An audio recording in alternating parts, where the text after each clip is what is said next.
Hey everyone, this is Ashley with CT Marina Digitals. I'm going to show you how to use one of the seashell and sand digital backdrops from my Etsy shop. I have open the images that I want to use. All I've done so far is just went to my quick selection tool and select subject, and then I zoomed in and used my plus and minus to make sure that she was completely selected. Chose a backlit image because this is a backlit image as well. I've done nothing else so far. So I'm going to click on my subject, and the first thing I notice is that she needs more contrast. So I'm going to go to my adjustments. I'm going to go to my brightness and contrast. And I'm going to up my, first I'm going to click here. Make sure it's just on my subject, sorry. Create clipping mask. And then I'm going to drag my contrast up. Okay, and now there are parts of her and her dress that are a lot brighter than the backdrop. So I'm going to add shadow to them. You can do that a couple of different ways. You can use your, I typically use my burn tool, or I create a new layer and use the layer on multiply. I try to use my burn tool first just to see if it works how I want it to.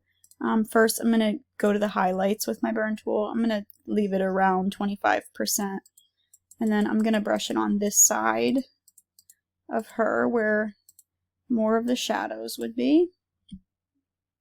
It's already starting to look better. I'm going to create another layer above her, a curves layer, and I'm going to bring it down just a little bit. Okay. I'm going to take my burn tool again on midtones, just change it up there, add a little bit more shadow. Okay, now I'm going to go ahead and create a layer above my background. Change it to multiply blending mode. I go to my brush, soft brush, at 100% opacity to start. I'm going to hold down Alt on my keyboard, and I'm going to select a dark part of the sand here. And I'm going to paint in, now the light's coming from over here, so I'm painting with the light.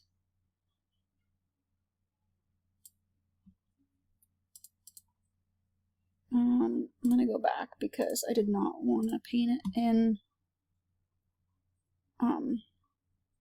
for her train, just for her body.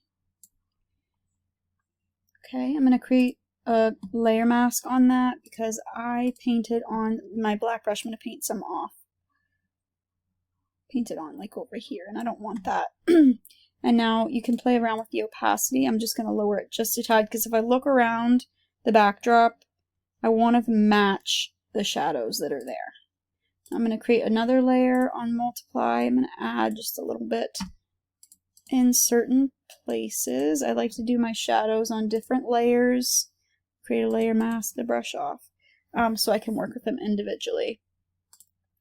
Create another one. Oop. Multiply blending mode again. Zoom in. And I'm going to add shadow around the bottom of her dress here on the sand. I have listed in the description, you need to be experienced in Photoshop to be able to use these. I have people message me and get frustrated. I include tutorials all the time, guys, but I can't be responsible for, you need to know how to do certain things in Photoshop. Shadowing is hard and it takes a long time to get right sometimes. It took me a while to do it. So after I paint in that kind of harsh one, I'm going to do another one with a bigger brush at a lower opacity, and I'm going to paint that in some. You just want to kind of feather it out a little bit, especially if there's like lifts in the dress. There would be more shadow there.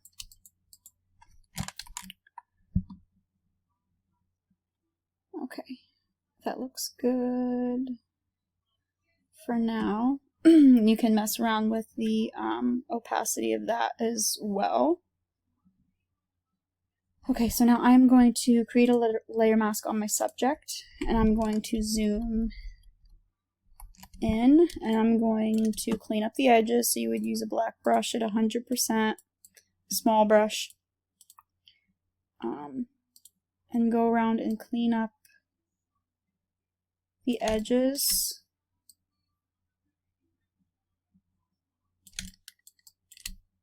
I try not to spend too much time on this in tutorials, but you can always fast forward past parts you don't really need to see.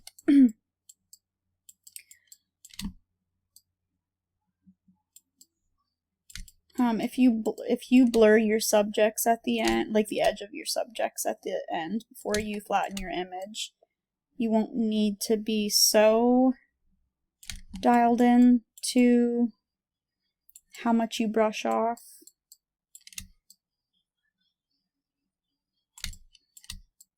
But if you're not planning on adding much blur around your subject, I would try to just brush off to make it look as neat as possible. All these edges wouldn't be sharp in your final image, so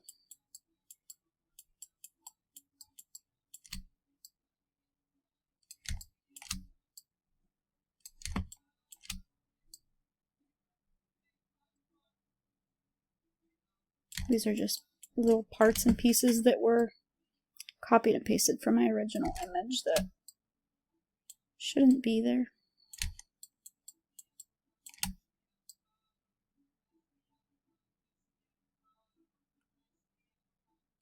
It's a little bit of purple on her fingers. To correct that, I would just create another layer above her. Make sure there's a clipping mask, which it is because it's already between these layers. If it didn't, you would just right click and create clipping mask. I'm going to change it to color blending mode, and I already have my brush. I'm going to hold down my Alt and select a color from her finger and just brush that over those little purple. That's just from the light. And then you can lower the opacity a little bit if you need to. It's super easy to fix. Oops, I'm going to go back to her layer mask.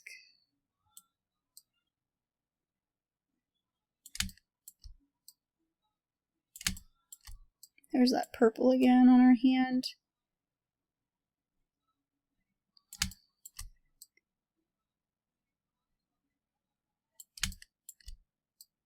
These parts of her dress didn't, yeah, I didn't spend too much on my selection making it like perfect, but that's definitely something you want to spend time doing.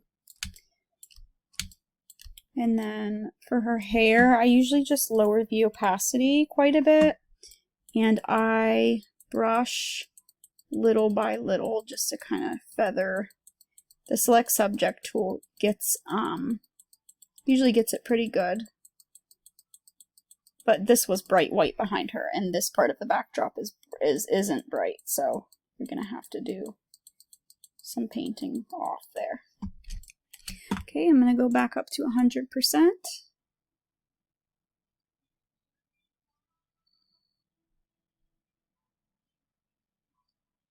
Clean up these edges. Now, if she was on a white backdrop, this would be a lot easier, but since this is color behind her, this all needs to be cleaned up.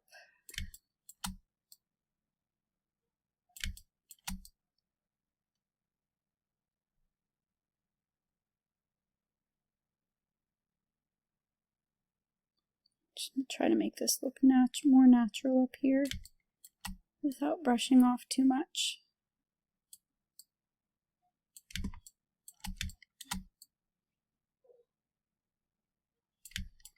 I'm trying to do this super fast. I would usually take a little bit more time, but make my brush a little bit bigger.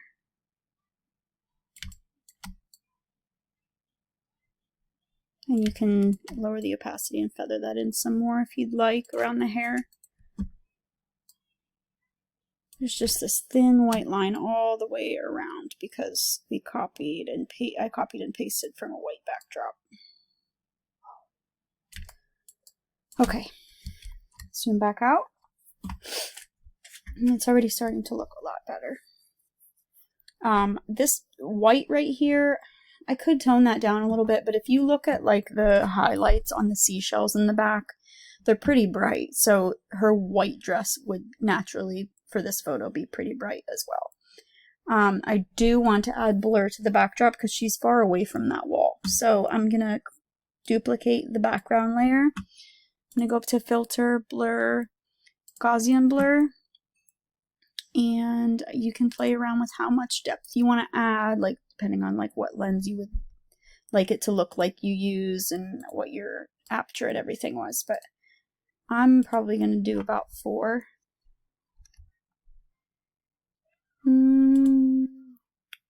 Maybe like 3. I don't know. This is why you say you can play around with it to see. I'm going to do 3. And then I'm going to create a layer mask. And I'm going to zoom in. Use my black brush at 100% opacity. And I'm going to brush it off of the plane that she's standing on because you don't want it to be blurred right there. Then I'm going to click back on her. I'm going to go to my blur tool. I'm going to zoom in. And I'm going to add blur. You can do it all the way around if you want. You can. I usually just do it on certain parts where it would be natural, unless I have them kind of pulled away quite a bit.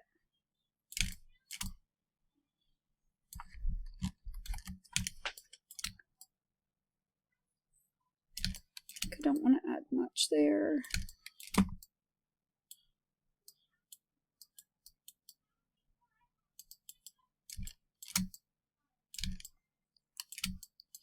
I could on her layer mask do a black brush at like a very low % opacity, and since this is like see-through fabric, I could brush off just a little bit there. That way you can see the background through there. That makes it look more realistic. Just want to make sure I didn't brush any off of her leg. Okay, and now she's a little bit cooler than the backdrop, so I'm just gonna go up to my adjustments. I'm gonna go to my color balance. I'm gonna give it a little bit more red and a little bit more yellow. Not that much. Okay. I want her face to be a little, and again, if you're doing anything to just make it on her and not the backdrop, you're going to have to create that clipping mask. But if you already do one and then you do it in between, it'll automatically do that for you. So I'm going to click back on her. I want to make her face a little bit brighter. I'm just going to do that with the dodge tool on midtones. Do a little bit right here on her dress too. I might play around with the shadows a little bit more. Create another layer, multiply, brush, select that. It's on 10%, which is good because I want to add just a little bit more subtle shadow so it feathers off a little bit more. Okay, and I'm happy with that. That's pretty. Before, after, going back, I might have added a little bit more blur to the backdrop, but if you have any questions, you can message me on Etsy. If you are a studio photographer, you can join my group on Facebook. It is linked in the description.